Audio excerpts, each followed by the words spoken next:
bad.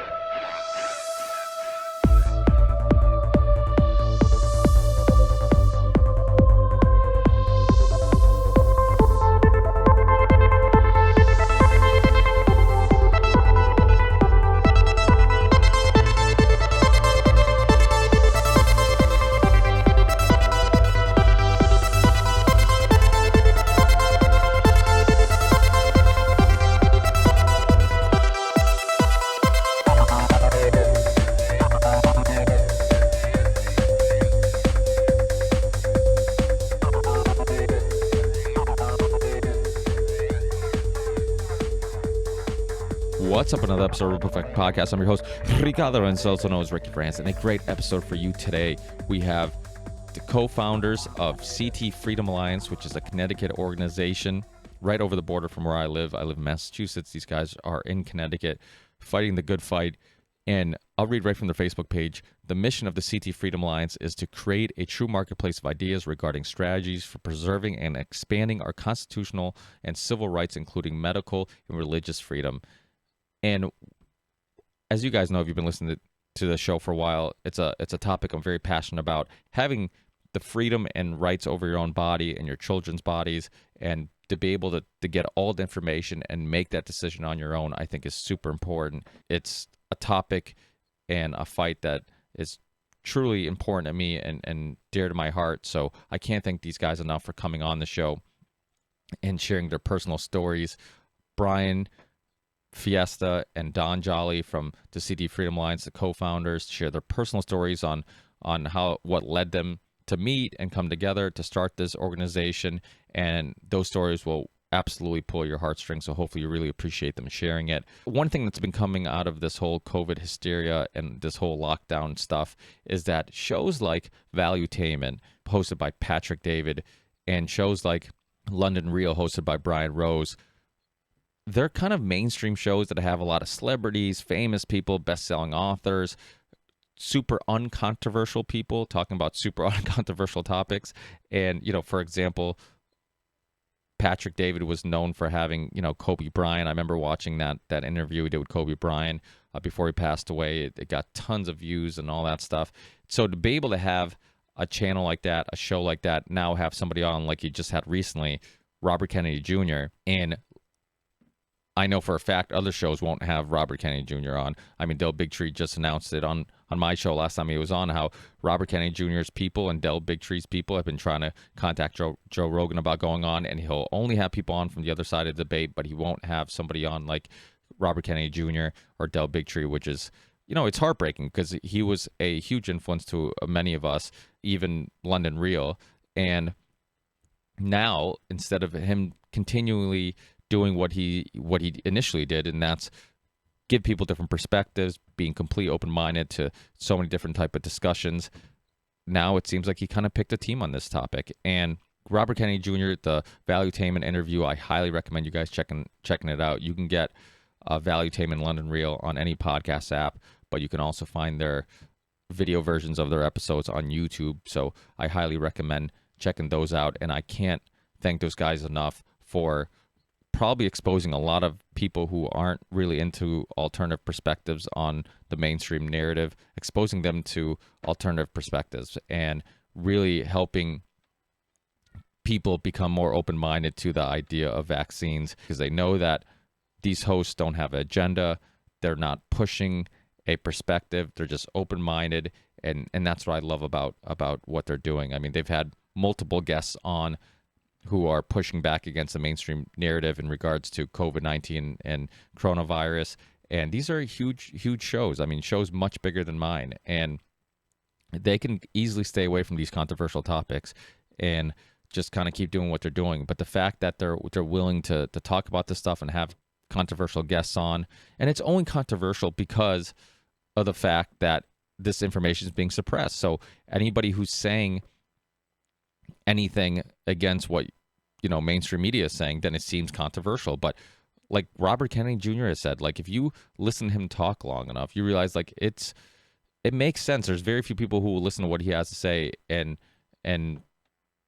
disagree with him, or at least think that he's crazy, because he's not. I mean, he's making logical sense. He has good reasons to believe what he believes. Same thing with Del Bigtree. So a lot of these doctors are being banned from YouTube, banned from Facebook, all this stuff. If you listen to them and you listen to what they have to say, you realize like this isn't some conspiracy theory person who thinks everything is a conspiracy. I mean, these are people who have well thought out ideas and perspectives.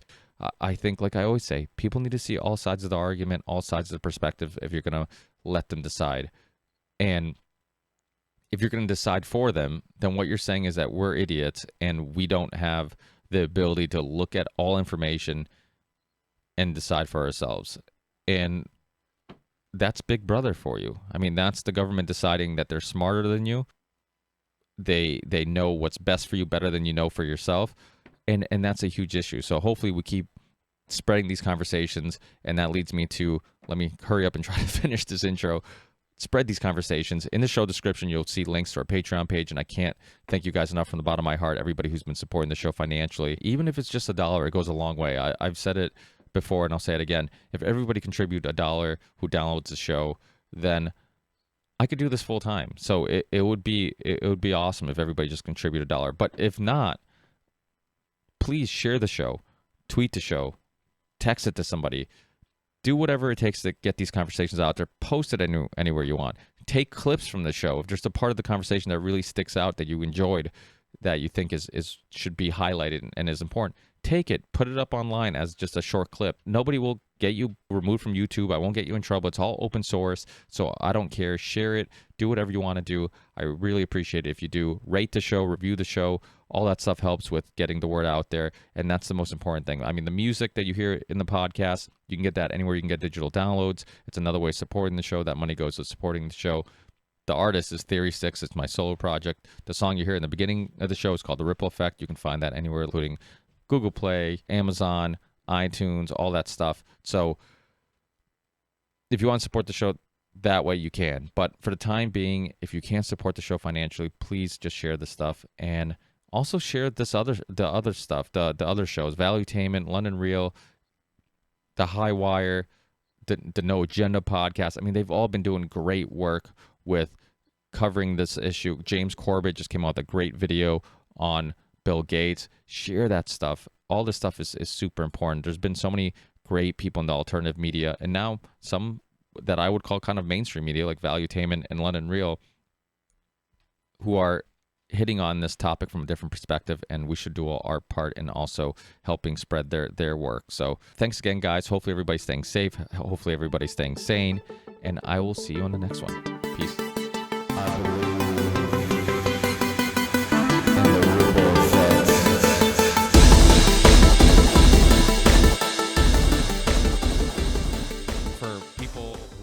Who aren't aware of the organization, aren't aware of your backgrounds, can you guys give a brief background on yourselves, then what the CT Freedom Alliance is? Yes, absolutely. I'll go first. So my name's Dawn Jolly, president and co-founder with Brian Festa, and then Jen Schaefer, it goes by Jen Cherry. She couldn't be on the call today, but she's our third co-founder. I'm a military veteran. I served during 9/11 as in the Navy. And I went on to work for Pfizer, overseeing global vaccines, oncology, and consumer healthcare. So I'm quite familiar with how government works. I'm quite familiar with how corporation works in regards to big pharma. But I've been on a personal journey for health and wellness, true health and wellness, not modeled by the sick care system that we have today. But I've been on this journey ever since I became a mother over 17 years ago now, when my firstborn came into this world. And I had a pretty horrendous experience and learned to not trust the system and to take personal responsibility, and that I was the sole provider for my own health. And I've been doing that for my children for all these years. I have 3 children now. And the vaccine issue was something that I came into because of what happened to my son. He received his hepatitis B and vitamin K shot in the military hospital, despite the fact that I both verbally told them that I didn't want my son to have those vaccines, as well as I had a written birth plan, and they completely disregarded it. My son developed encephalitis, swelling of the brain, for the first 9 months of his life. He screamed bloody murder, and I knew it was due to the vaccines. And that put me on a quest for truth to find out well, these things are so safe and effective and they've been studied extensively and we've been using them for decades. So how can this be the case? And the more I dug, the more I learned, and I realized the amount of corruption that was going on behind the scenes, and that it was basically the biggest scam that has ever been pulled off in human history. And then, the further, like I said, the further you go down the rabbit hole, the more that you find out. And I started learning truth on every topic possible. I started homeschooling and so many different things. I mean, we could talk for ages about all the different things that we believe in, but at the end of the day, I was able to align with fellow freedom fighters. As a veteran, freedom is very important to me. I believe in the Constitution. I'm grateful to the founding fathers for all their tireless efforts. And I'm naturally drawn to people that have that similar temperament, personality, and thought process and such. And Brian and I met over a year ago, fighting for our rights up the state capitol in Connecticut and Hartford. And we were amongst lots of other great freedom fighters that we still work very closely with today. And I'll let Brian take over so he could tell you exactly how we really got into it and what his background is. Sure. So, and before I do, just let me know, Ricky, if you have any trouble hearing me. I don't know if it was breaking up for you, but Don's feed was breaking up for me pretty badly a few times with the audio. So just let me know if that happens on my end, and I'll try to adjust things if I can. So I got into this in very much, in some ways from a very different route than Don did, but in some ways very similar. My child, my firstborn son, was very severely vaccine injured, is still very severely vaccine injured. But I actually first went down to the rabbit hole, as Don says, because of my religious beliefs. I actually had my oldest brother, who was sending information to me and to my wife in particular regarding the use of aborted fetal cells in vaccines. And my wife, has a background in science, and she just did not believe that. She thought that was a bunch of bull. That can't be true. That's just one of those wacky conspiracy theories, right? So she started doing some research and said, "Oh my God, it's true. There are vaccines that use aborted fetal cells." So once she did that opened the door for her to research, well, what else is in these vaccines? If we can have these kind of ingredients, strange ingredients that don't belong there, and should not be used in the production of vaccines, then what else is included in there? And that was, she started researching that. And it was right around the time, it was right after my son was born. And so unfortunately, wasn't right after, unfortunately, the first year of his life, he received all of the required CDC recommended, I should say, childhood vaccinations that are on the schedule. And unfortunately, he got a flu shot at 12 months of age, which really immediately resulted in some very, very severe digestive problems. I'm not going to get too graphic, but it was literally causing like his skin to burn off in his diaper area, where, bleeding, burning skin, like automatically as soon as he received that flu shot. He had never had that before. And this was right around the time she was starting to research and find some things out. So she said, you know what, we're not going to do any other vaccines. She held off. He was supposed to get the MMR shortly after that. And we held off and delayed and actually ended up getting kicked out of our pediatrician's practice because of it. But thank God, because we later found out that he has a very, very severe mitochondrial dysfunction. He was diagnosed with autism spectrum disorder as well. And then later PANS, if you're not familiar with that, it's an autoimmune condition that causes autoimmune and encephalopathy, which is an inflammation of the brain tissue, because your autoantibodies that are produced in your blood actually attack, very much similar to rheumatic fever, which attacks the lining of the heart. They attack the lining of the brain and cause all kinds of neurological symptoms. So his immunologist, who does research on children with autism, along with my son's neurologist, who's a very world-renowned neurologist who researches mitochondrial dysfunction in kids with autism as well. They've done work together, and they have confirmed, his immunologist in particular has confirmed that it was his, likely the flu shot that caused this whole chain reaction that he received at 12 months of age. A vaccine that is so incredibly ineffective and so pointless to have caused this, to have caused lifetime debilitating conditions, whether or not you believe autism is caused by it. I know there's a lot of controversy about that, but whether or not you believe that, to have this autoimmune condition that's debilitating, that causes severe neurological symptoms. We're talking screaming, biting, hitting, sometimes self-injurious behavior where he needs one-to-one supervision at all times. We're talking about a mitochondrial disorder that is decreasing his muscle function, and his fine motor skills and gross motor skills are way behind. He's 8 years old, and he's developmentally like a 4-year-old. And he may not ever progress to the point or catch up to the point that he should be. You're talking about a lifelong chronic disabilities just so that you could avoid the flu, which the vast majority of the population recovers from. And the ironic thing is now he's more susceptible to serious complications from the flu because of the flu shot itself, because he wouldn't have this autoimmune condition if not for the vaccines. So I love when they talk about when legislators and other people talk about scientists, CDC scientists talk about the fact that we need to protect the immune compromised. We need to get vaccinated to protect the immunocompromised, when in reality, it's the vaccines themselves that are causing people to become immunocompromised in many, many cases. So that's kind of how I got into it. I have both religious and medical objections to the vaccines. And I am a civil rights attorney. I did not become an attorney so that I could get involved in this work. I was an attorney before I had children, before I was not before I was married, but before I had children. So I did not get into this for that reason, although some people think that I did, because obviously I have a great interest and focus. And Dawn told you the rest of the story of how we came together. We are not simply a vaccine organization or a medical rights organization. I want to make that clear.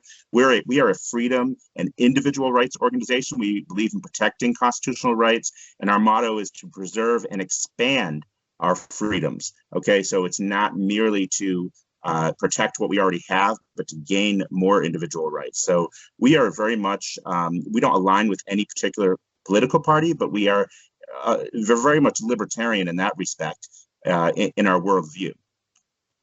Yeah, well, I think something that Del said, and I think we discussed it last time he was on the show, this idea that parents just didn't notice, that it was something, issues that the kid already had, and it wasn't linked to, and then the fact that, there's this, I'm like you guys, I get, I'm sure it's hard to talk about this without getting worked up, and it's frustrating because the fact that when parents come to this conclusion, I'm sure, it's probably the last resort. You don't ever want to believe that a decision that you possibly made could have had a negative effect. So when parents come to that conclusion and they're outspoken, everything else has probably been exhausted, all the other options. It's not a conclusion. A lot of times people act like parents are just trying to blame somebody, they're just trying to point the finger or whatever. It's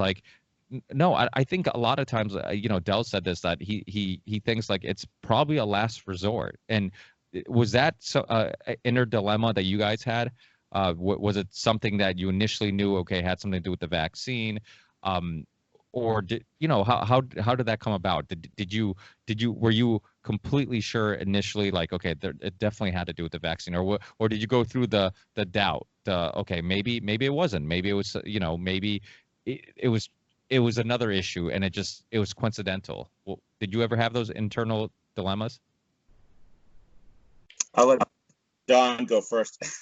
Yeah, I didn't really have that much of a dilemma. It's funny. So I can actually speak to both of those points. For my son, I didn't have that dilemma at all. I already knew when I was pregnant, because I did my research when I was pregnant with him, that I did not want vaccines, which is why I had it in my birth plan. So for me, it was the obvious answer. The reason for that is because I was already in the military and I had already had my vaccines in the military. And not only did I get practically every single shot known to mankind, I was also the recipient of some experimental drug that to this day I have absolutely no idea what it was. And they lost my military records and had to revaccinate me for everything again. And I served during 9/11. So that included 6 rounds of the anthrax vaccine. So I know for a fact that I was completely wrecked from all those vaccines. I mean, I went from not having any autoimmune disorders. I did have asthma as a child growing up. And I'm relatively certain that's due to the fact that I was vaccinated as a child as well. I don't have any concrete evidence of that, but that's just my gut reaction. But I didn't have any other health issues whatsoever. I had mild asthma, and that was pretty much it. And then all of a sudden, after being in the military, within a matter of months, I started having all of these different issues. And by the time my active duty time was up, which was only 2 years, I actually had to get out of the military on a family hardship because my son was having so many issues. There was nobody else that could be with him and take care of him. So I actually got out of the military. I was on early discharge on a family hardship to take care of my son. And so I didn't fulfill my obligation that I intended on fulfilling. I did do time in the reserves after that, but I planned on being active duty for a minimum of 4 years. And I was considering going through OCS to become an officer. And those dreams were completely shattered. I had no shot at that whatsoever because of what happened to my son. So it's interesting because it took me, there was this inner debate of, well, what was going on with me? How did I get so sick? What just happened? And I was fine before and now I'm not. And it took me a while to figure out that's what it was with myself and my own health. I didn't come to that realization right off the bat. And it's kind of interesting because here I am wondering what's wrong with me, but my gut was telling me when I was pregnant, I'm not giving this to my son. And I didn't know at that time that that was what happened to me, but my instincts knew, and my instincts said, no, don't do that. And I didn't have any reason why. I didn't know anyone else that had a vaccine injured child. I'd never really even heard of that before. I was very young when I had my son, so I didn't have friends that had children and stuff like that. I was the first of my friends to have a child. All my cousins were significantly younger, so I wasn't in a space where I was surrounded by young children. So I really would have had no reason to think of that otherwise. But I figured, well, I'm reading all about natural birth and breastfeeding, and that just was one of those topics that people talk about. And I said, okay, well, I guess I should read a little bit about it. And I read just enough to say, I don't know if I want to do that. And I remember reading about Japan, and they didn't start vaccinating children until the age of 2. And I said, well, that sounds smart. Give, nurse for a few years, give the child, enough time to develop an immune system and then start vaccines so that they're all ready for school, because I thought that you had to have vaccines in order to put your child in school. So it's like, well, that sounds like a good plan. I'll wait till he's 2. And then after what happened to him with his encephalitis and such, and the other issues, he had eczema, and there were a whole lot of other things that were going on. But the swelling on the brain was by far the most severe. The more that I read, the more that I learned. I was like, there's no way I will ever give this to my kid. And I started going to seminars because I was very interested in natural health. And I started hearing from doctors all around the country that were explaining why they don't vaccinate their patients. And I was shocked. I was just, wait a minute. There are doctors who don't believe in vaccines? What's this all about? And again, and it wasn't an easy thing back then because the internet was still kind of a new thing. It wasn't like you could just go online and find whatever you wanted. I had to go, dig up books from the library. I remember reading Dr. Sears' books. This is almost 20 years ago. And the more that I read Dissolving Illusions by Dr. Suzanne Humphreys, I was just like, oh my gosh, this has been an issue for a long, long time. Why did I never hear of this before? And the more that I started talking to other parents, then I realized, wait a minute, it's not just me. There are other people, just everyone's silent about it. People are too scared to talk about this. And the more emboldened I became, the more people were naturally attracted to me and would start asking me questions and talking about it. People wanted this information. They just didn't really have access to it, or they didn't know how to go about finding it. So that was really interesting to me, that there were entire communities of people essentially under the radar. And as time has gone on, we're not really under the radar in that way. A lot of us, there are millions of people that are speaking out against vaccines now to the best of our ability. But thanks to the censorship going on, they're trying to quiet us down. And it's actually rather interesting to watch, because the more that they work to make us quiet, the louder we become, right? So it's going to be really interesting to see where this goes. Yeah, and I just want to sort of piggyback on that. Well, first of all, I want to say, Dawn mentioned that it was almost 20 years ago. So just keep in mind, our organization may only be less than a year old, but we have experience. Dawn and our other co-founder, Jen, that she mentioned before, Jen as well has been at this for almost 20 years and involved in this long before there was anything known as an anti-vax movement or health freedom, medical freedom movement. It didn't really exist back then. Nobody had heard of Andy Wakefield. Nobody had heard of Del Bigtree or Bobby Kennedy. Those names Or Jenny McCarthy. Or Jenny McCarthy. Right. Nobody had heard of any of those people. And Dawn and Jen were involved in this. Like I said, it was later than that, but it's been a good, 7 years now, that I've been woke, and active in the movement for the last, couple of years, really active, just recently. But yeah, I mean, for my son, it was pretty obvious, because it was right around the time that my wife had been doing research.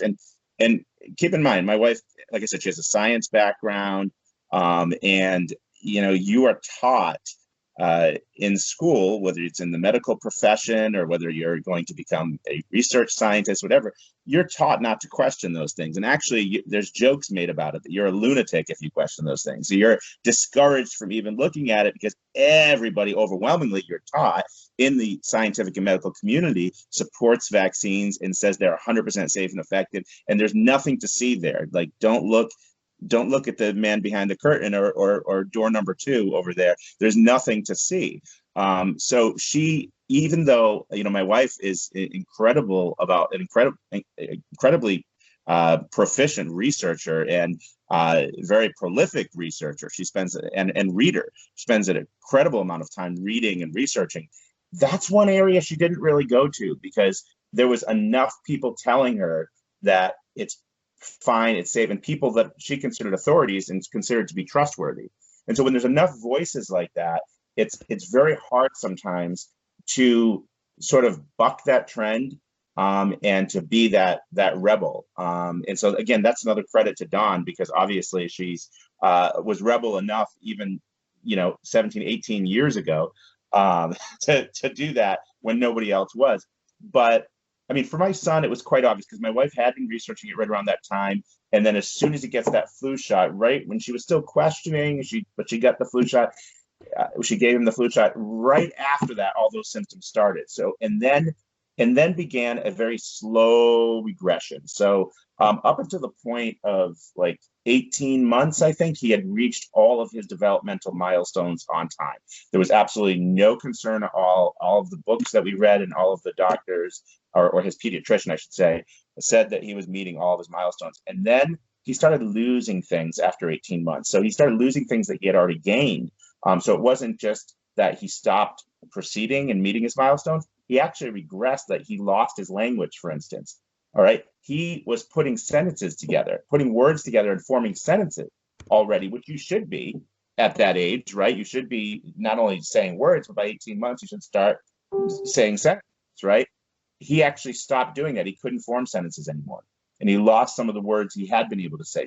So it was very, very obvious. And then he started having fixations on things like spinning wheels on toy cars and running his hands under water for very, very long periods of time. Like he could go for an hour, even if the water was pretty hot, and just leave his hands there. And that's a symptom of autism. They don't have the sensitivity to things like heat, but they're very much into stimulus as well. So it's just, it was so blatantly obvious, because prior to that time, prior to the 12-month mark, none of this had happened. He had been very healthy, didn't have the digestive problems, and didn't have any of these developmental problems. And then as soon as that happened, we saw a downward spiral. And it is our contention, it's our firm belief, that had he received the MMR, he would either not be with us or would be very, very much more severely autistic and be nonverbal. He can speak now. He speaks. He still has significant developmental delays with his speech. but he's conversational at least.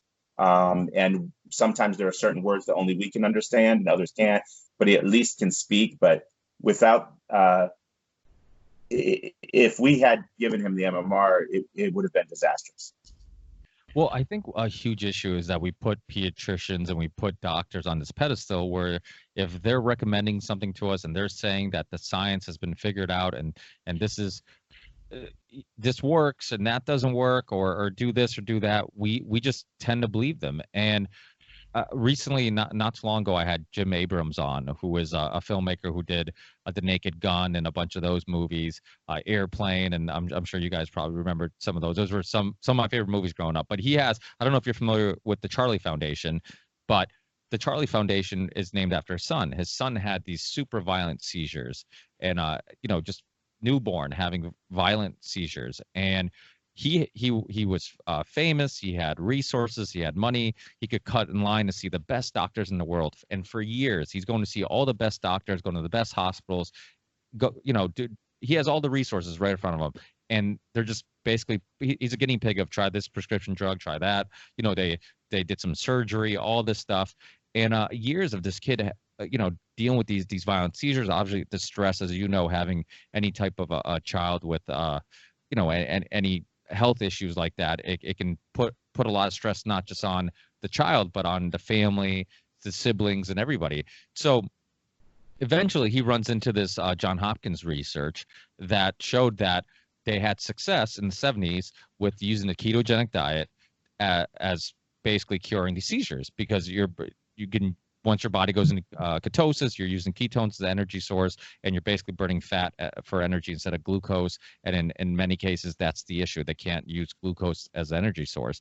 So he goes from being the happy parent of like, I might have found something that is an alternative, to being the angry parent, because it worked. He ended up in 3 days, the child never had another seizure. He was excited and then angry. He was angry because he's like, the years of unnecessary pharmaceutical drug damage that he probably dealt with, the years of all, just having the violent seizures, the damage it could have caused, all this stuff, and he had the access to the best doctors, best everybody, and nobody even recommended this. And apparently, one of the reasons why they got John Hopkins kind of strayed away from this was because they started prescribing prescription drugs, and that became like the treatment of choice. And they're like, oh, we'll just forget about a dietary therapy that nobody makes money on. Let's focus on something that people make money on, like prescription drugs. And so, it's just one of many stories that you hear about. Like, this guy had access to the best doctors. He talked about how, there's people that there's a huge wait for, and he got to cut in line because he had a friend that gave the hospital money or whatever. And nobody even suggested this. So what does that tell you? That tells you when your pediatrician tells you something, you shouldn't just assume that without a doubt they're correct. Like, ask questions. They're only as good as the research they have. And the thing is, scientists and doctors are, we like to believe that it's almost like police officers, right? Like, we like to believe that they have like this they're like superhuman, where they have this phenomenal moral compass that makes them, above the average person. It's like, no, they also have egos. They also have agendas. They also don't want to be wrong. They also, so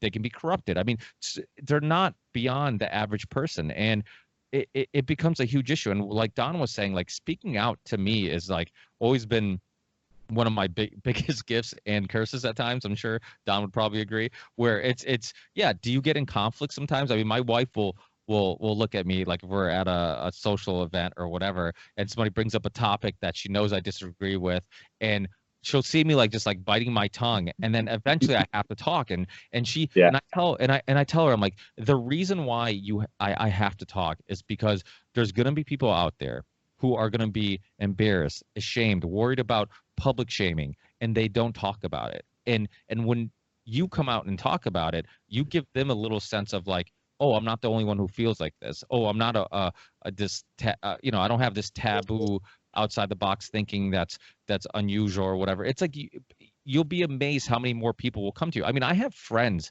so many friends that like, because they know where I stand on vaccines. I have 2 kids. My daughter's 3, my son's 5. Neither of them have ever been vaccinated. And my kids are healthy, they're cognitively, awesome and all that stuff. And I'm very outspoken about my opinions, and I'm outspoken in regards to, I tell people, listen, I want you to make the best decision for your family and for you, but I also think you should have all the information, because the only way you can make an intellectual, a decision on something and is if you have all the information. My problem, like I'm sure everyone's problem on this podcast, is that some of the information is being suppressed and the other perspective is being force-fed to you. And that's a huge issue. Like parents, like that's why I like the CT Freedom Alliance. I like the name because it's about freedom. It's not about being I tell people, I'm like, before when people said, oh, you're anti-vaccine, I wouldn't correct them. But now I tend to correct them because I'm like, no, I'm not anti-vaccine. I'm like, I want you to understand that I want people to have the right to decide. But get all the information, then make your own decision. The way I look at it as, if I gave every single kid in the world peanut butter, there's going to be some kids who might have an allergic reaction and die. So it does kill some people. I'm like, so this idea that you give everybody a vaccine and everybody's going to have the exact same reaction, it's safe for everybody, I'm like, it's not even scientific. It doesn't even make any sense. Like, it's the most, and similar to you, Brian, I've also got kicked out of my pediatrician's office. They send me a letter after like our last little debate, saying that they thought it was time for us to find another pediatrician. But even pediatricians, like, what bothers me so much is how they make you feel like you're the weird family. My wife stopped going. I would be at work and she's like, can you go? And because she tries not to be, confrontational, and she doesn't handle it quite as well. And I'm like, I'll go and I'll be as polite as possible to avoid this conversation. They're going to go through the same routine of like, hey, you should really vaccinate, and I'll be like, no, we're going to wait. That's kind of like wink, wink code word to leave me alone. But it just kept getting, friction. And then it got to the point where, and I felt bad for my wife, because there's going to be people like my wife who maybe don't have a person like myself who can bring the kids and be like, you know what, I'm all for the battle. There's gonna be people like my wife who they're gonna either scare into eventually giving in, or they're gonna pick on them, make them feel weird, or make them feel like they're being bad parents, and then they're gonna give in. And that's why I feel like people who are like this have to be outspoken. When I first had Dell on the show, he had a mother from the movie Vaxxed, and we talked about how, like, parents need to talk, like parents need to be outspoken. And when you have other kids that, who aren't vaccinated and are completely safe, it's like, well, if you think this is because your pediatrician will convince you that you're putting your kid in extreme risk, and it's like, here's my kids. Like, I love them, I love them. And, I would do anything to keep them safe. So if I haven't vaccinated them,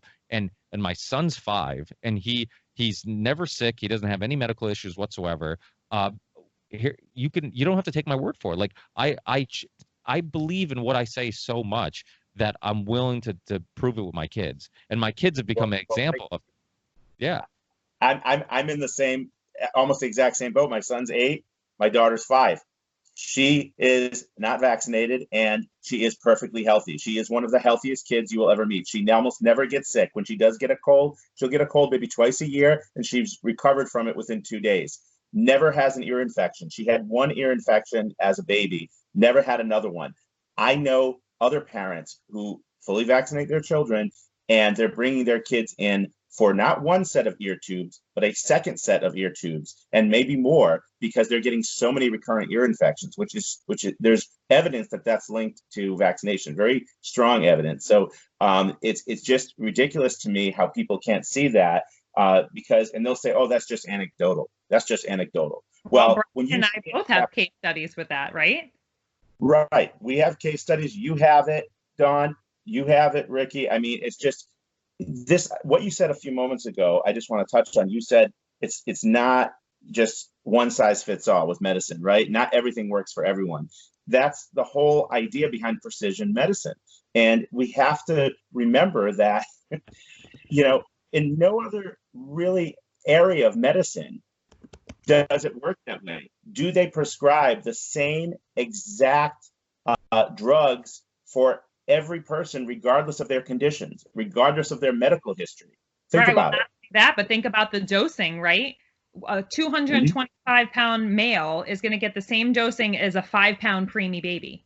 How does that make any sense? On any planet, you couldn't do that with Motrin or an antibiotic or anything else in the entire world. So why would it be okay in this situation? And this is much more deadly. I mean, unless you have an allergy to an antibiotic, you're probably, I mean, they're not good for you, obviously. They'll ruin your gut flora, and we can talk about that separately. But it's not going to have the same detrimental effects to most human beings as a vaccine can and will.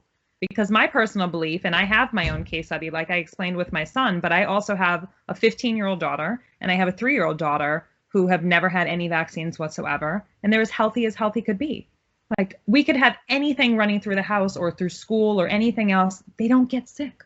My daughter's 3 years old. She's had one cold, and it was practically not even a cold. I mean, she had the sniffles, you know, she was a little bit less bouncy than she normally is.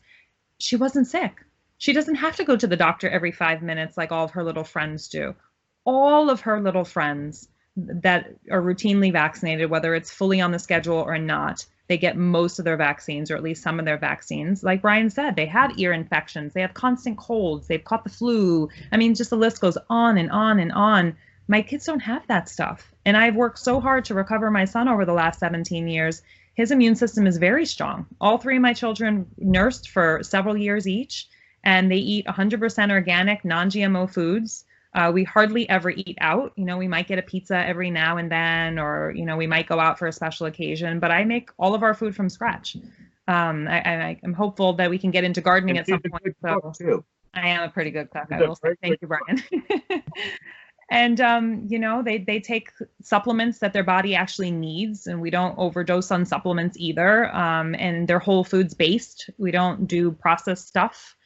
And it's really just, it's so obvious when you just open your eyes to look. But see, the problem is they've convinced everyone that sick children are normal. And your kids are like the freaks for being healthy because all of these children are sick. Like, I'd say 80 to 90% of children are sick all of the time. So moms think you're nuts when you're like, what do you mean your kid didn't have an ear infection? They've never been on antibiotics. You've never given your child Motrin. Like, you're like the freak. And I'm like, no, this is actually what normal is. Let me show you what that looks like. And it's really devastating that people don't realize that. I mean, we're at more than half of the country's children have chronic health issues, chronic, not just an ear infection here or a cold there, chronic. I mean, that's devastating. And back when we were children, we're all in a similar age category, that number was only 12%. What else has changed? I mean, okay, well, we do have other issues. We have GMOs that weren't around when we were kids, chemtrails. Chemtrails, yes. Although pesticides have been around for hundreds of years. Go back to the polio epidemic and many other things. DDT was one of the greatest causes. Right. It was not used to the extent, it was not as ubiquitous as it became, especially in the 1990s, actually, which is after, I mean, I turned 12 in 1990, so I just gave away my age. So most of my formative developmental years of my childhood, I was not exposed to even a tenth of the level of pesticides that have been used since then, in the last 30 years. So it's far more ubiquitous, and the chemtrails are far more ubiquitous. And again, you know, I don't have to be afraid, right? Ricky, your audience is mostly woke. I don't have to be afraid of saying chemtrails. Even if they weren't, chemtrails are now in mainstream news. So we're not crazy conspiracy theorists anymore. Bill Gates has come clean on that. The government has talked about it now. So now it's not, oh, you crazy tinfoil hat wearing people. Now it's like, oh yeah, chemtrails. Last year you were crazy, but now you're just like everybody else. And isn't it funny? Like, when you're on the cutting edge and you know something that other people don't, they think you're crazy. And then once they hear it on the news, then it's like, oh yeah, that's normal. Like, it's always been a thing. It's really interesting to watch. So when you're ahead of something by many, many years and everyone else just doesn't get it, it's going to be interesting to see. Not that I want to gloat, because my heart literally Don, yes, you do. No, I really don't, because the amount of children that are suffering in the meantime is not something to take lightly, obviously, but it'll be interesting to see what happens when the truth finally comes to light. You know, it took decades of people fighting against big tobacco, right? We're getting towards that point, right? 86 is when we really started seeing these massive changes. I mean, obviously vaccines have been around for a lot longer than that, but we didn't have the program that we see now today. So we're coming up towards that 40, 50 year mark. And I really hope that we don't have to wait that long before the truth is evident to everyone. And you are seeing it on mainstream news. I quite frankly hope that there is no such thing as mainstream news. I just want there to be the truth. I don't want there to be alternative health and alternative news. No, that's the truth. And that needs to be what becomes the norm again. So we have to do whatever is within our collective powers to get it there as fast as humanly possible. Yeah, and you're seeing the amount of censorship. You know, we talked about how just get parents all the information. When I was in Hartford for the Red Pill Expo when Dell was down there not too long ago, and because I live in Ludlow, Massachusetts, not too far from the line of Connecticut, and you know, he talked about how he had a Amazon contract. They're supposed to be Vax was supposed to be free on Amazon Prime for like ever, and they just pulled it out of nowhere. I had filmmakers who did a documentary called The Big Secret, and at the time they were having some censorship, or it was right around the time I had them on where it got pulled. Also, you can find it anywhere online, and it was all talking about like the Flexer report and the history of, you know, medicine and all that stuff. And it's amazing the power of big pharma. And the thing about big pharma, right, is that we all agree that you know, money trumps morals, and we could talk about pharmaceutical drugs in regards to just about anything. If it's okay to say that this drug harmed people or that drug harmed people or whatever, or this pharmaceutical company wasn't moral when they made this decision. But when you come down to vaccines, it's always like, yeah, but the vaccine division, that's where all the nice people work. You know, it's like, wait, I don't get it. It's the same big companies who have the same type of motto where it's all about, you know, pushing something that can make them maximum money. I mean, you see now with the vaccine, you know, obviously what's going on today, if people are listening to this in the future, we're living through the COVID-19 hysteria, but you're seeing the vaccine being pushed on people now. And it's the first time in a long time that I've seen people being outspoken about, hell no, I don't want a vaccine. Like, people are finally starting to like open their eyes to it. And it's like, when it's your kid, it's almost like, oh, you know, that's what everybody's doing. It's just like, it's trend. But when it's their time to get a mandatory vaccine, all of a sudden people are like, no, I don't want a mandatory vaccine. What do you mean it's going to be fast tracked and it's going to, you know, because even think about it. I mean, even drugs that aren't fast tracked, the FDA that supposedly is supposed to make sure that they're safe for the public, tons of drugs get put on the market, you know, months later, years later, get taken off the market because they're getting sued or because people are getting harmed. So what does that tell you? That the FDA process is nothing but a scam. I mean, when you look at the pharmaceutical company CEOs that work for Big Pharma or work for FDA and vice versa, I mean, it's a revolving door. Everybody's helping each other out. The pharmaceutical drugs there's no law that forces them to release any evidence that their drugs are harmful. So, I mean, think about that. People who are listening, like, if they do a study that proves that their drug is harmful, they don't have to release that information. So it's complete. It's self-funded too. That's the thing that people don't realize. They're like, oh, well, it's all independently funded. Like, these things are really being studied properly. It's like, no, the pharmaceutical companies are paying for it. And it takes some digging to do sometimes before you can figure that out, because you say, well, a university did it. Okay, well, who is the biggest donor to that university? Just go, you know, you peel back the layers of the onion. It doesn't take going very far for people to figure this out, but nobody's willing to do that research. Everybody's running about their lives and being busy. You know why, Don? It's because they don't want to see it. It's the head in the sand, the ostrich thing, even though that's not really true. Ostriches don't really bury their heads in the sand, but that's another podcast. It's the head in the sand thing, though. They don't want to see it because it's easier to believe that could not be true. Ignorance is bliss. Yeah. No, I mean, that's absolutely, you know, that definitely the case. I think a lot of times it can be dark. It can be depressing. It can feel like, okay, somebody pulled back the curtain and now I'm scared. And I'd rather just believe the puppet show is real and believe that, you know, the reality, that the way I saw it, it's easier to live in that four walls than kind of push, you know, go past that and go outside the box. And I think to some people it is a little scary. And then it also comes with some pushback. But for people who are listening, who I'm sure they know, but we'll get into it. You're attorney, Brian. I mean, why don't you tell the listeners how if you have a vaccine injury, who pays for how does that get resolved in court? They can't just hire you, right? Well, they can hire whomever they wish, but actually, the attorney's fees get paid by the government in the vaccine court. So I'm not going to spend too much time going into the whole National Childhood Vaccine Injury Act of 1986 that Don alluded to earlier, but basically, it's not a regular court. It's a secret court. It's not a court. You can't just go down to the United States District Court in whatever district you live in and file a lawsuit against a vaccine manufacturer for a childhood vaccine injury. And that's very troublesome because there's only a 3-year statute of limitations in the vaccine court.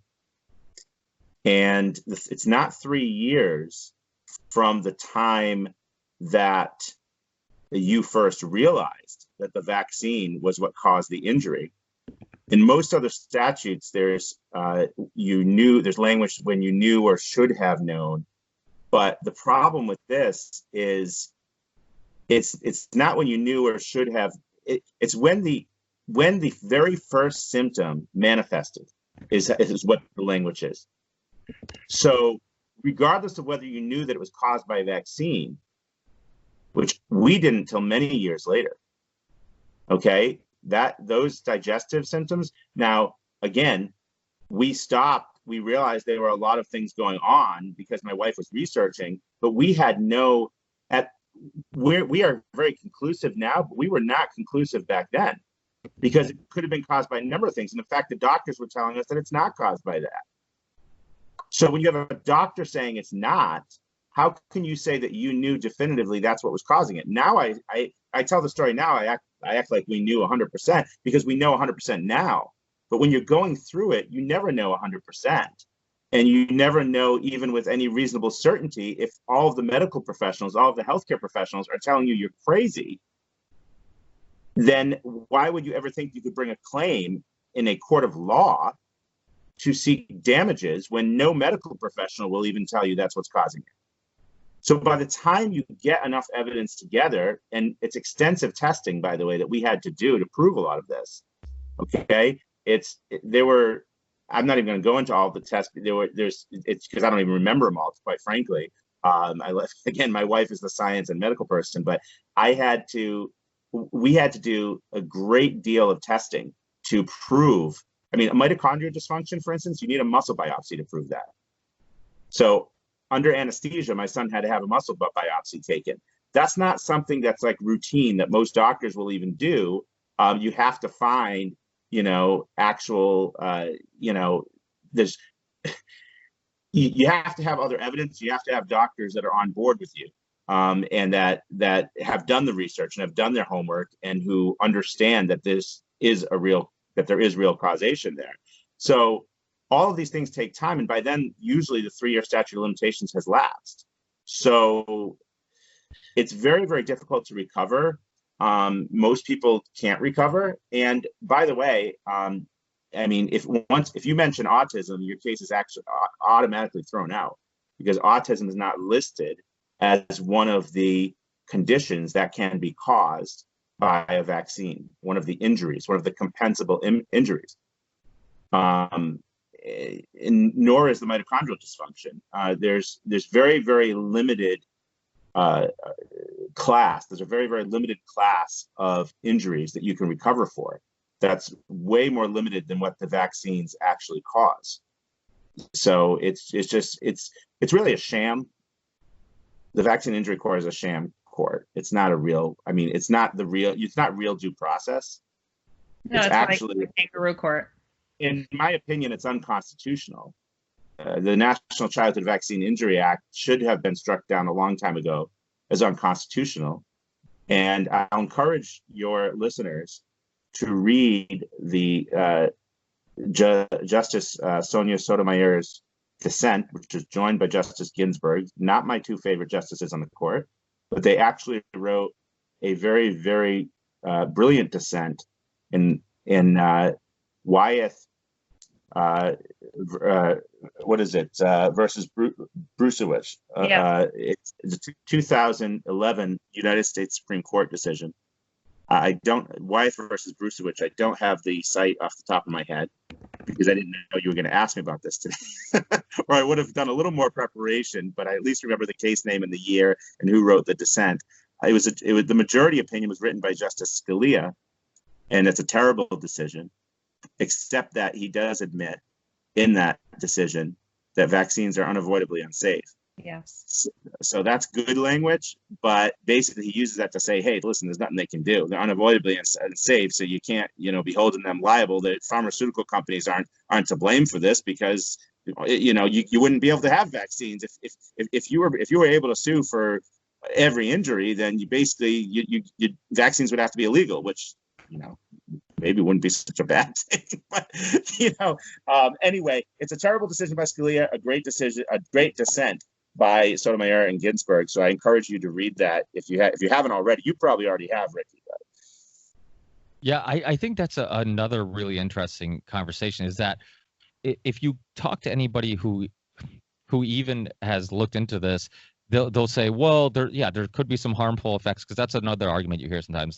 But there's also a chance that you're protecting your child, and so the risks don't outweigh the reward. And the way I look at it is that how come we never talk about, and I'm sure you guys talk about this, but a lot of people who are very pro-vaccine, we don't talk about how you can.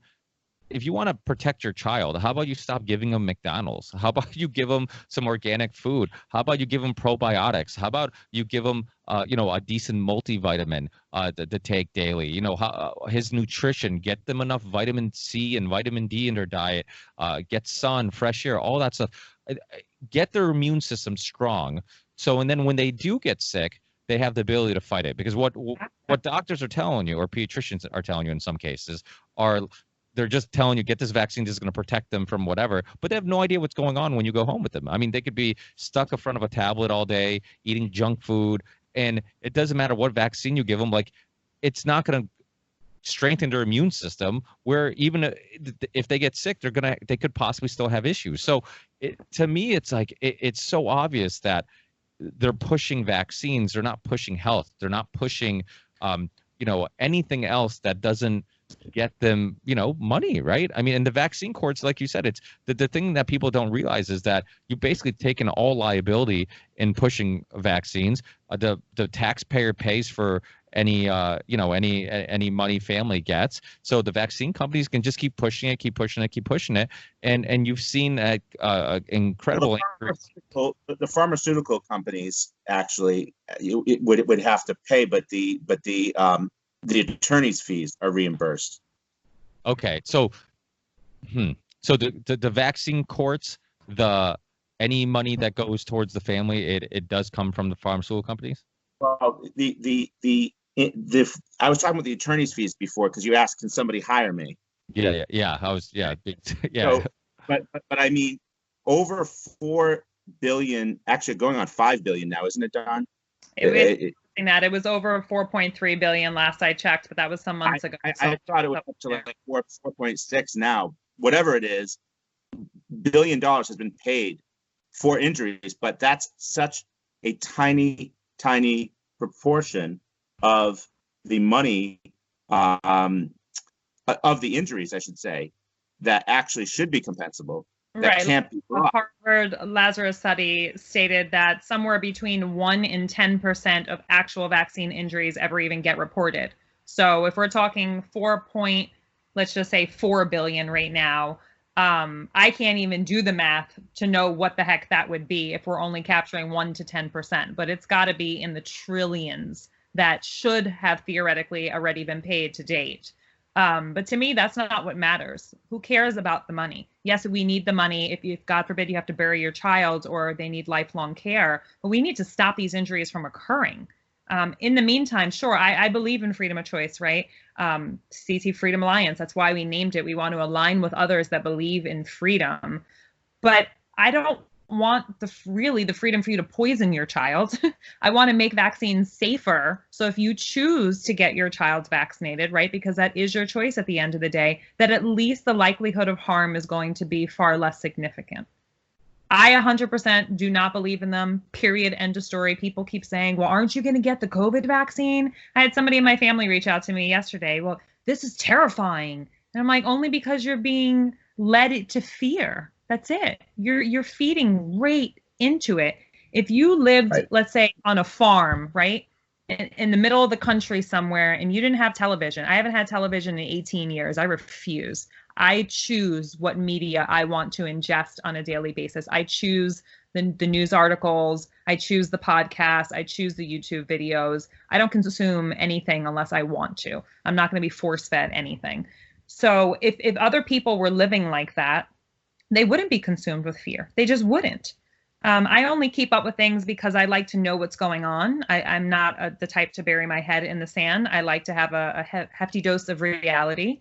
And more importantly, I watch what's going on so that I know what their plan is and what their intentions are, so I can be strategic in the way that we fight back, right? I don't do it because I'm like, oh my gosh, they're going to force a vaccine on us. No, they're not.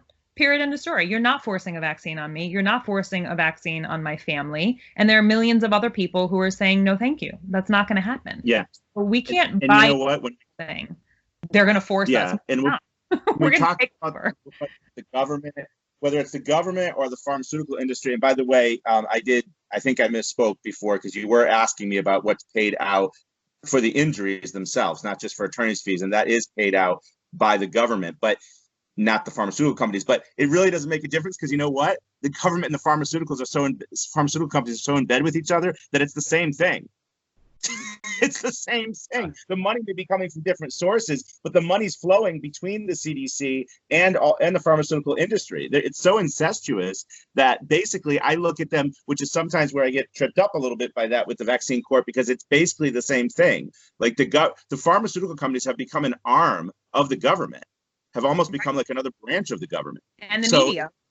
Yeah, and the media, they're indistinguishable, Ricky. It's not they're not some separate private entity that's all, into capitalism and everything. They control. Actually, it's not just the government controlling them. They control the government in many ways, and the media, and that's why they control the narrative. I mean, the smartest thing that the pharmaceutical companies ever did, that the industry ever did, was purchase 70% of network news advertising, because that's what they own right now. And purchasing the vast majority of network news advertising allowed them to control the media, control the narrative, because remember, we're talking about network news stations that built up decades upon decades of credibility.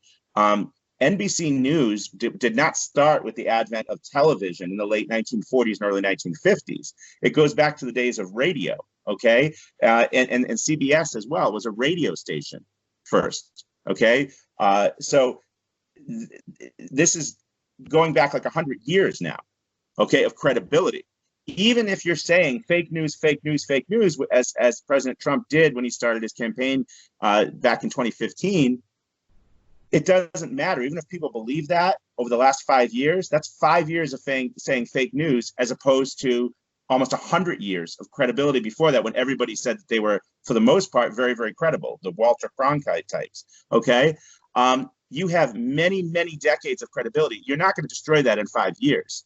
And they knew that. And so they bought up almost all this advertising, because they know if the network news people are saying it, then people are just going to accept it, whether or not there's any evidence backed up. You'll see, to back it up, you'll see over and over again, people like our beloved friend, Paul Offit, I say that facetiously, going on, okay, from the Children's Hospital of Philadelphia, going on the nightly news, and he'll make a statement saying that thousands of studies have refuted the theory that vaccines cause autism.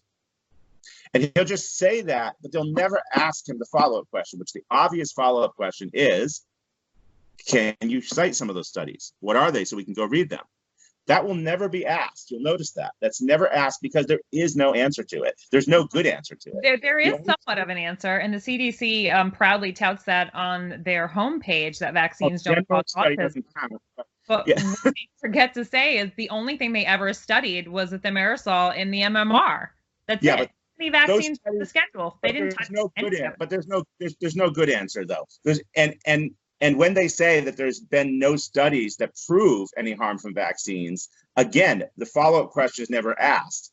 Well, okay, have any studies been done? And why are those studies discredited? They talk about Andy Wakefield's study, okay, and say that he claimed vaccines cause autism. No, he didn't, first of all, if you actually read the study. 99.9% of the people that say that never read the Lancet study. I have. Right.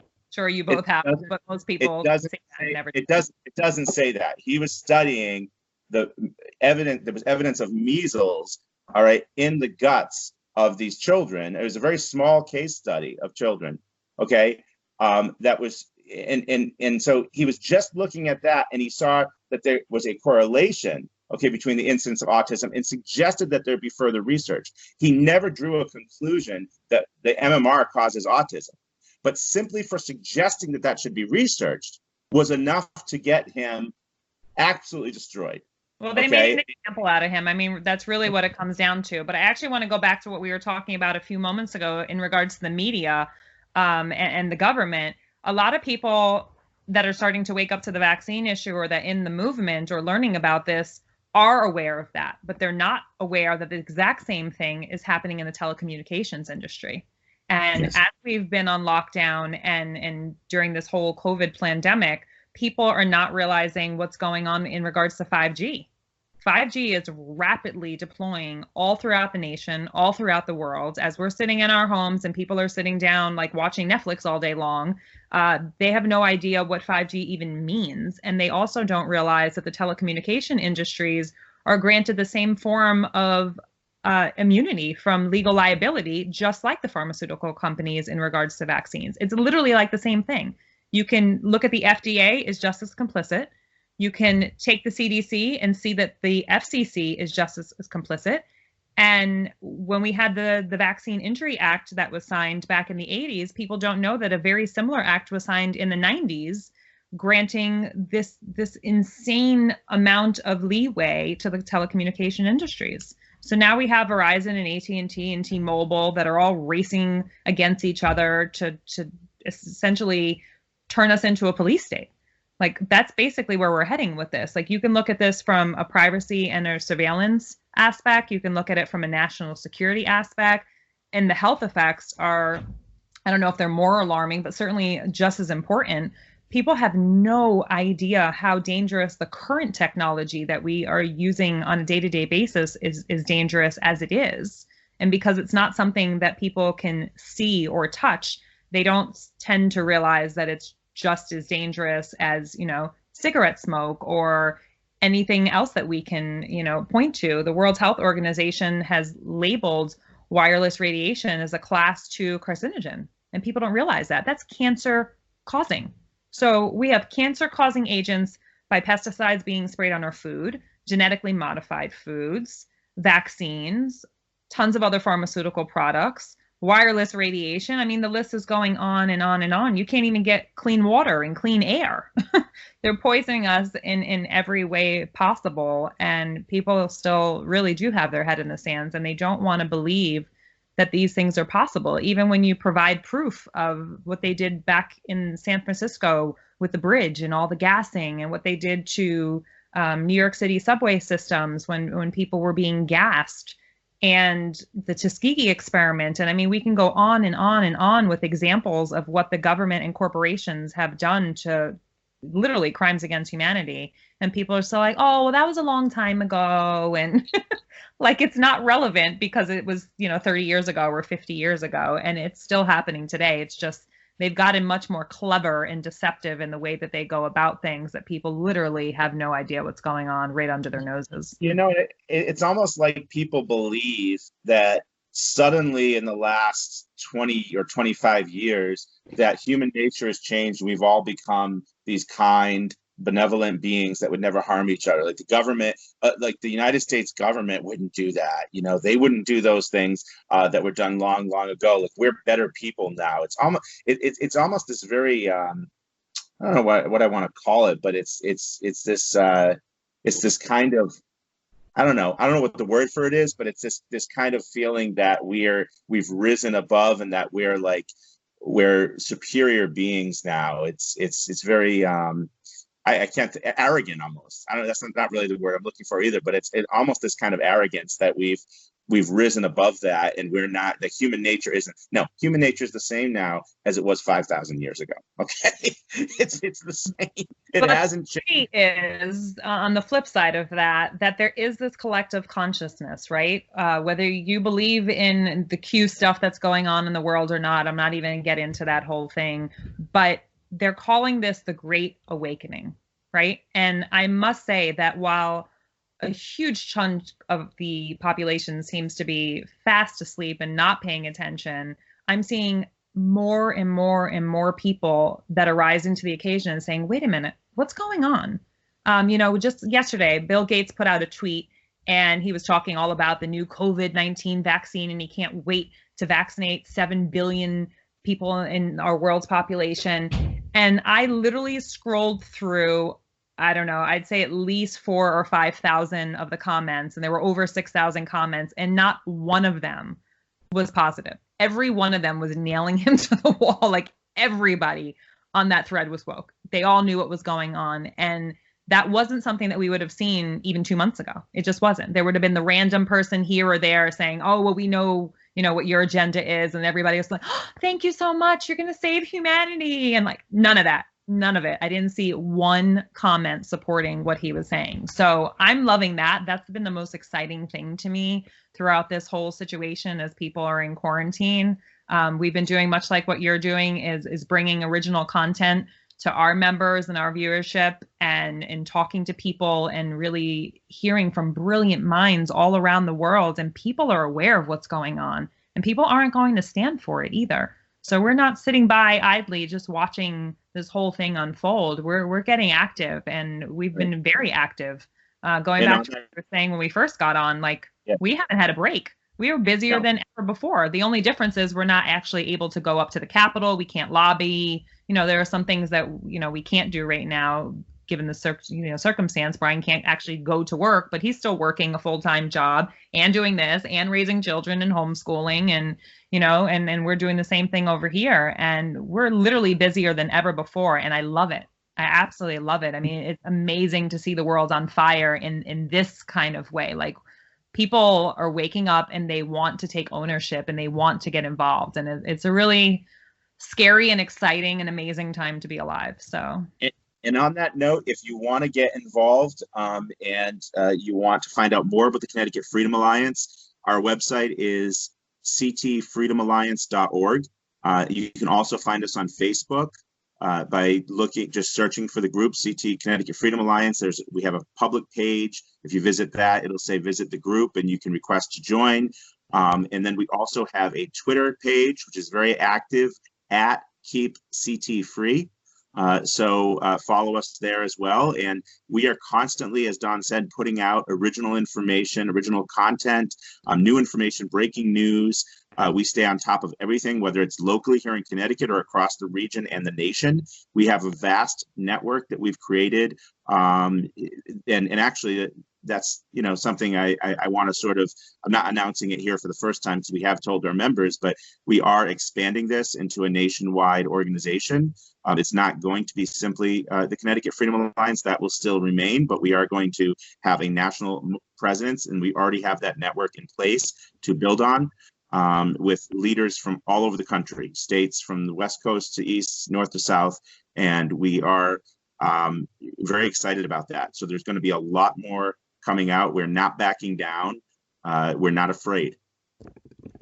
Yeah, and something that you talked about before that I want to touch on is Wakefield, and how he becomes this completely anti-vax, pseudoscience guy. And people, like you said, people who actually haven't looked into the details don't realize that wasn't he had nothing to do with vaccines. He wasn't even looking for anything to do with vaccines. I mean, it was just some information that he just kind of fell upon, and he's just like, oh, maybe there might be a connection. And all of a sudden he gets, this onslaught of hate. And same thing with Robert Kennedy Jr. I mean, this guy was a very respected environmental attorney for a long period of time, and people loved him. But the second he joins, the vaccine debate, all of a sudden people are acting like everything he's done before is meaningless. And so I think a lot of times you do see these similar stories of people who just happen to fall into the information, and they weren't these crazy tinfoil hat conspiracy people who believed that everything was a conspiracy. They were civil, normal people who just the evidence just ended up changing their mind. And Del Bigtree was the same thing. I mean, Del Bigtree happened to just fall into the story, and even the Vax movie isn't a anti-vax film. It really is about one story. It's about Dr. William Thompson and the CDC whistleblower, and that story. It really isn't this like anti-vax movie like it was portrayed to be on TV and on the media. So I think it's super important for people to realize that these aren't people who are fighting for this because they're also the same people that are just conspiracy everything. I mean, these are just average people who the stories just tugged at their heartstrings and are motivated because they met parents, because they saw the information and they see these personal stories and end up motivating them. So that I think that's super important. Something that you guys were fighting for, and another thing that Don said, which I think is awesome for the movement, is like if you talked about Bill Gates and any bigger agenda he might have 6 months ago, people are going to look at you like, yeah, you're crazy, the Microsoft guy. And now it's almost like everybody I don't know if they just have more free time to look this stuff up, but even with all the suppression of information, like this stuff is still getting out there. I mean, James Corbett just did an amazing video that came out yesterday or today on Bill Gates and his influence on just about everything, from the statistics to everything. And if this movie came out, this little documentary came out 6 months ago, if I shared it online, probably wouldn't get that much traction. And now everybody's intrigued. Everybody's intrigued with like, who is Bill Gates? What is he? Because people are seeing these videos of him talking about like, oh, we shouldn't open up the world until everybody gets a vaccine and all this stuff. So I think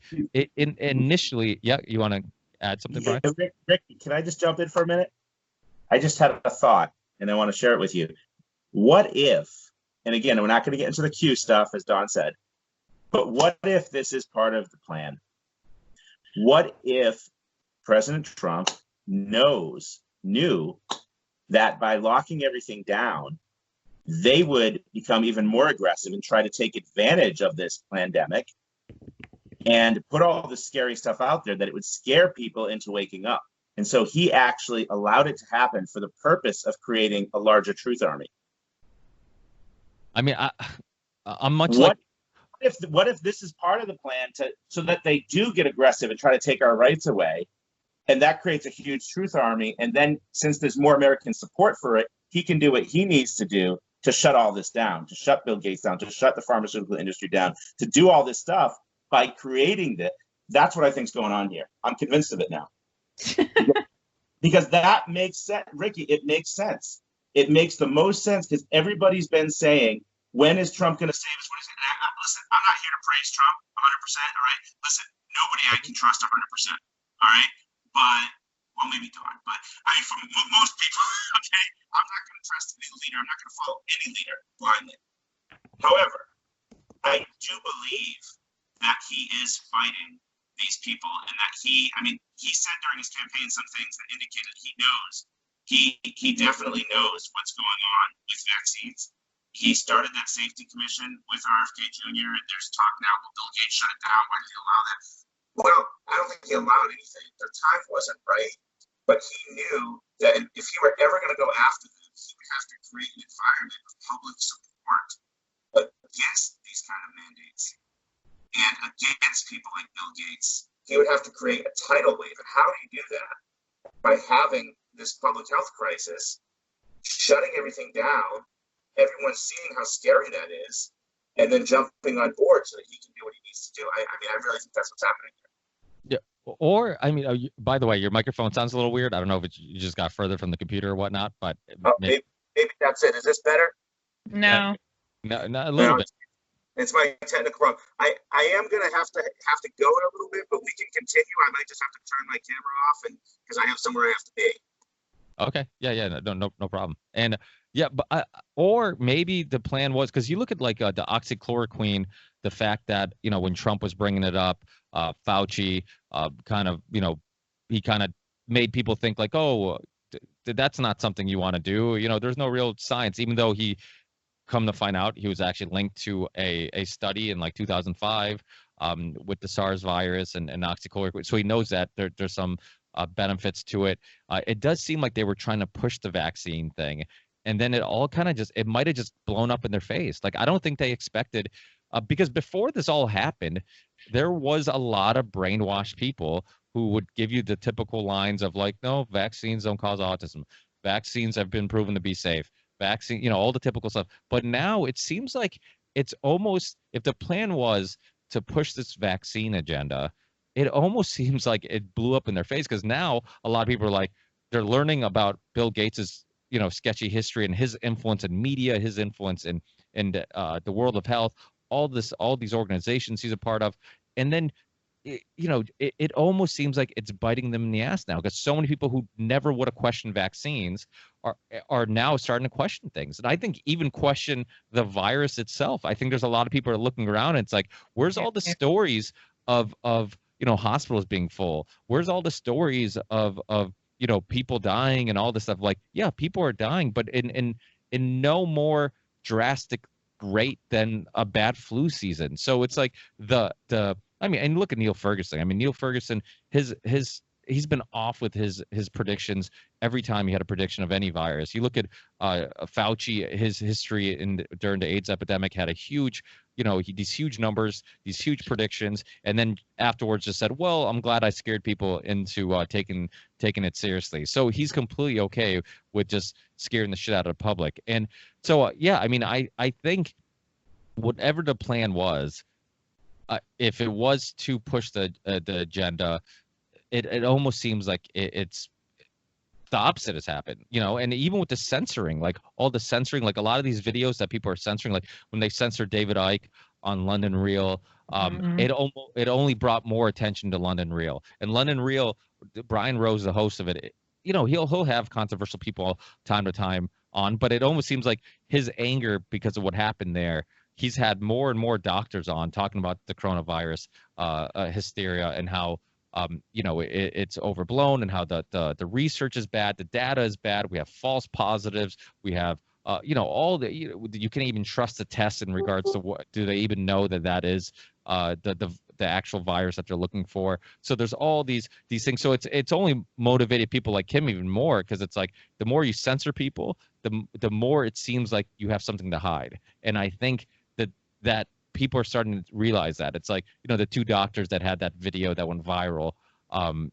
same thing. Like, people are saying, well, the video's down, or where's the video? So now people are more intrigued with seeing it. And so I think in many cases, it's almost worked against them, this whole censoring and all this stuff, because the people are getting angry. People are actually sharing stuff. I mean, so many people that I never thought would question vaccines or look at, the big agenda of Bill Gates and all this stuff. Like the most skeptical, unconspiratorial type of people are now sharing articles that I'm like, holy shit, they're on board. Like they're questioning things. And so I love that. I love that it hopefully this continues, this trend continues where people continue to question things and whatnot. But I know one battle you guys were having prior to all this was with exemptions for schools and stuff like that, and people having that right.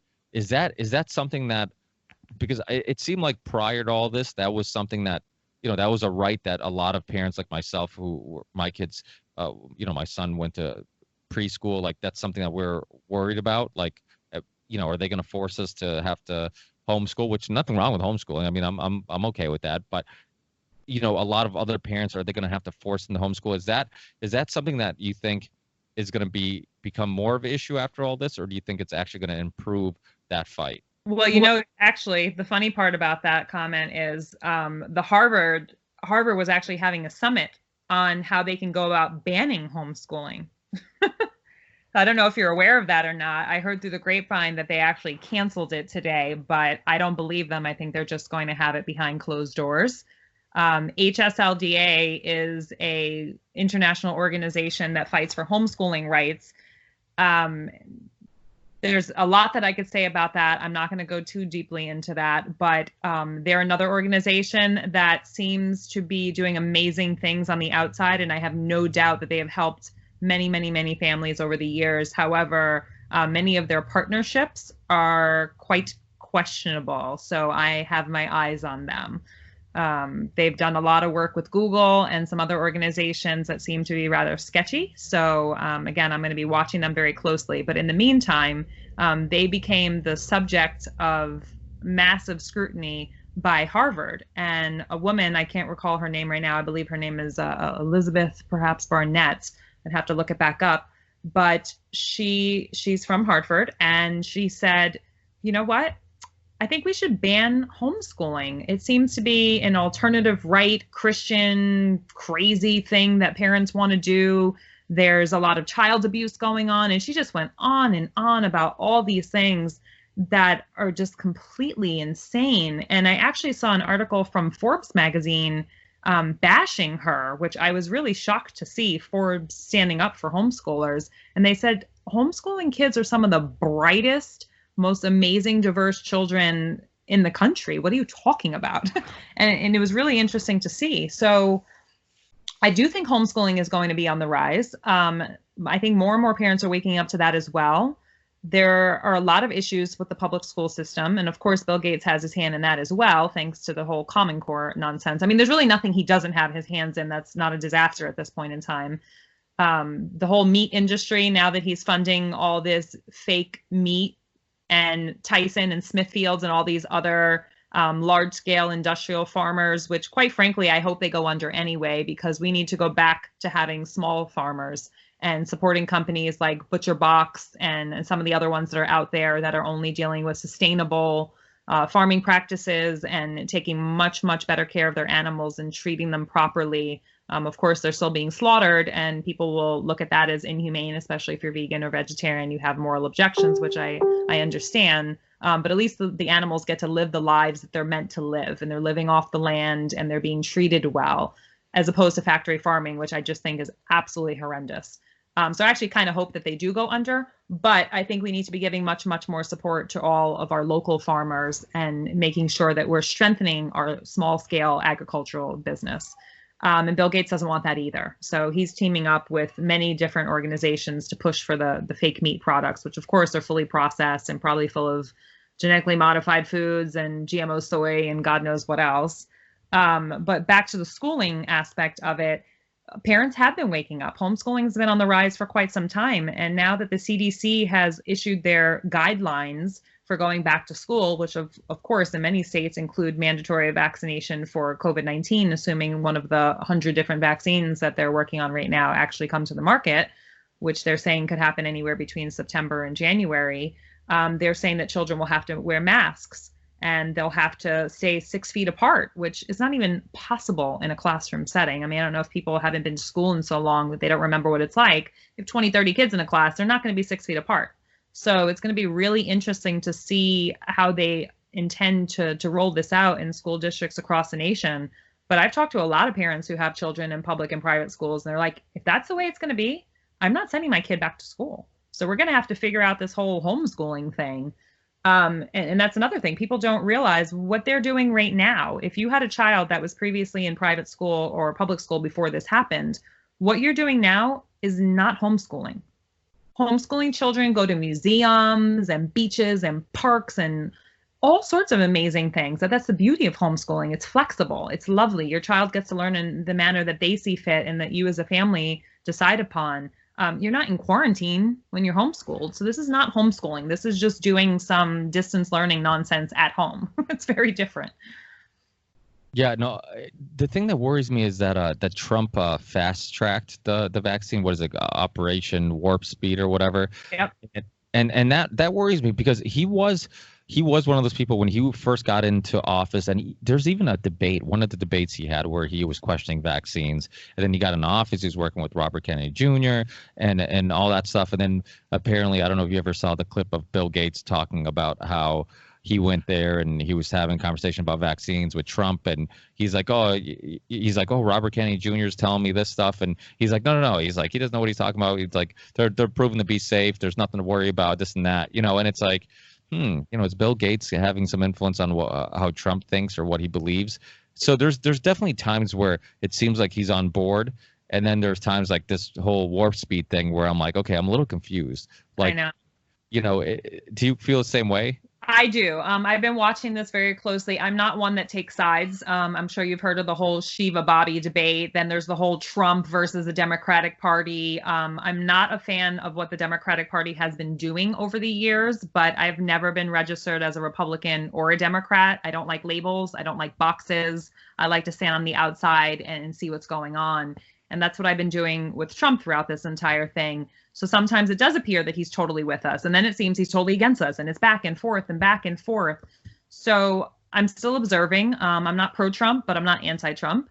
And I'm hopeful that he is playing this game of political chess. And, he defunded the WHO, so that was huge, right? He's definitely done some things that show that he is in our camp. But if he goes too fast, we have to remember sometimes the mainstream, the majority of society, they're not with us. They don't understand what's going on. So if he did everything all at once, people would go totally nuts. I mean, just with him defunding the WHO, people were going crazy. Mainstream media ran with it. People that are just sitting at home on their couches watching the news are like, oh my gosh, why would he do that during a pandemic? How could he do such a thing? They don't understand. So I'm hopeful, again, that he is playing this game of political chess and he's being strategic in how he goes about it. Maybe he's allowing the fast tracking to go through so it could be an entire disaster. I'm not comfortable with that if that's what's going on, because people are going to be hurt in the meantime. But these are people that want it at the same time. And that's when it gets really challenging to balance, because there are people that no matter what you tell them, they're going to be first in line for this vaccine. They think that they need it. They're terrified.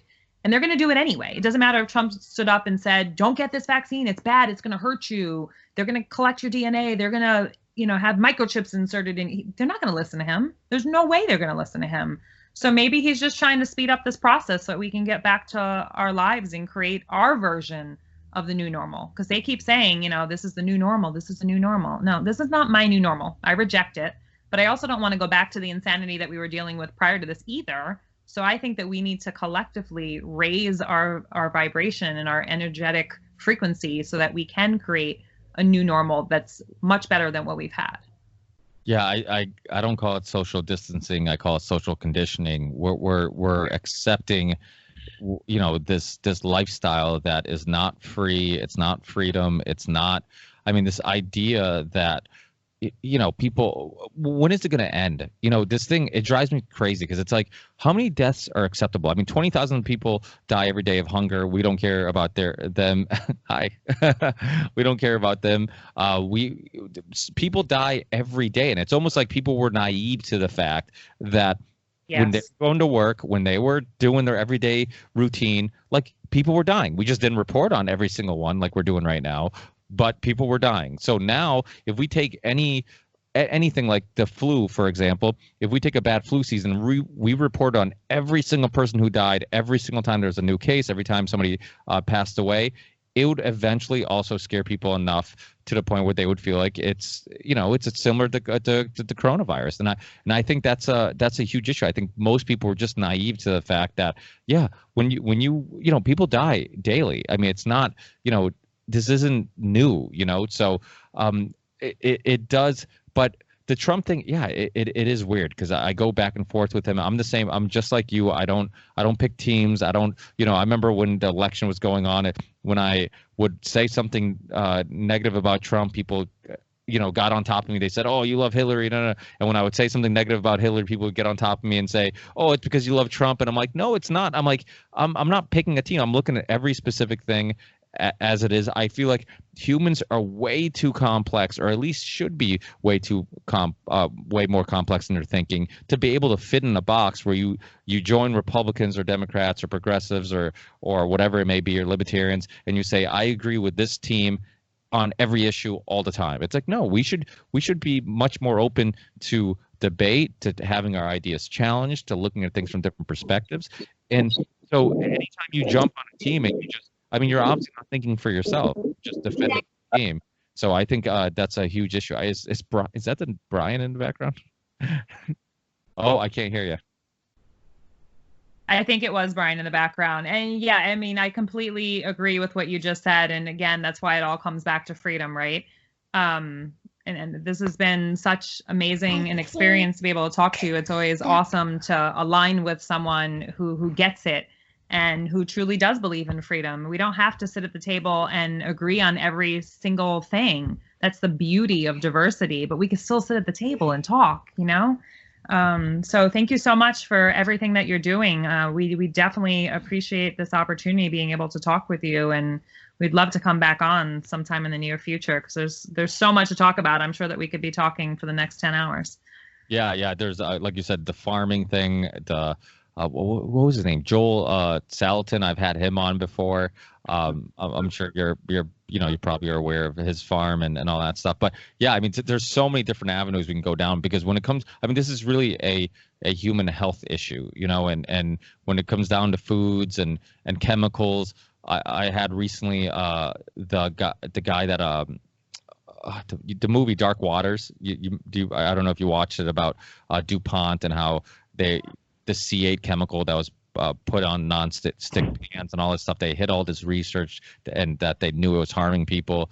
The attorney was actually on my show. He was the one that Ruffalo played in the film and stuff. And I mean, there's just stories and stories and stories of our, it's not just vaccines. I mean, it's the chemicals in the products we have in our house. It's the chemicals in our foods, and like, there's all this stuff has to do with health. And I think people need to, get this information so they can protect themselves, because you could have health issues, and it could be any one of these things. It's the quality of food. It could be some chemicals in your house. It could be so many different things. So to be able to kind of share these conversations is super important. But thank you so much, Don. I know you guys have been very busy. I really appreciate Brian and your time coming on the show. Hopefully in the future, I don't know if can you hear me? Can you hear me now?